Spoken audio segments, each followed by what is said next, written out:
যাওয়ার সাথে সাথে সমস্ত উম্মতেরা বলবে, এত সুন্দর নুরানি চেহারা, তুমি কিভাবে এখানে আসলে, তোমার নাম কি?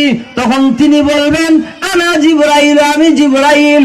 তখন উম্মতে মুহাম্মদীরা বলবে, হ, আমরা নবীর কাছ থেকে তোমার নাম আমরা শুনেছি, তুমি জিবরাইল, আমাদের নবীর কাছে তুমি ওহী নিয়ে যাইতে। ও জিবরাইল, শুনো, আমাদের একটা সংবাদ আমাদের নবীর কাছে গিয়া তুমি পৌঁছাইয়া দিবে।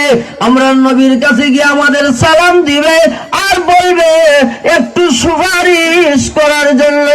আমাদেরকে জাহান্নামের আগুন জ্বালাইতে জ্বালাইতে একেবারে শেষ করে দিয়েছে, আমরা নবীর কাছে গিয়া বলবে একটু সুপারিশ করার জন্য।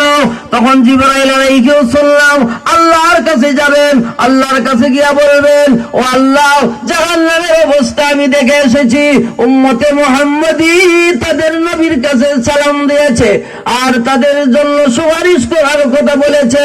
তখন জিবরাইল আলাইহিস সালামকে আল্লাহ বলবেন, যাও নবীর কাছে গিয়া সালাম দিয়ে আসো আর সংবাদ পৌঁছাই আসো। জিবরাইল আলাইহিস সালাম নবীর কাছে যাবেন, নবীর কাছে গিয়া সালাম দিবেন আর বলবেন, জাহান্নামের ভিতর থেকে আপনার উম্মত আপনাকে সালাম দিয়েছে আর বলে দিয়েছে তাদের জন্য সুপারিশ করার কথা।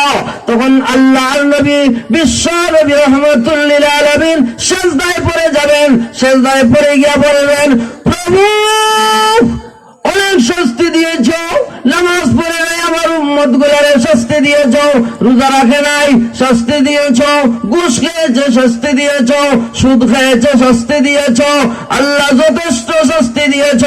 এখন মেহেরবানি করে আমার উম্মত গুলারে তুমি মাফ করে দাও। সুবহানাল্লাহ। আল্লাহ রাব্বুল আলামিন নবীজির সুপারিশে আল্লাহ ঘোষণা দিয়া দিবেন, ওগো নবী, আপনার সুপারিশ মঞ্জুর করে আপনার গুনাহগার উম্মত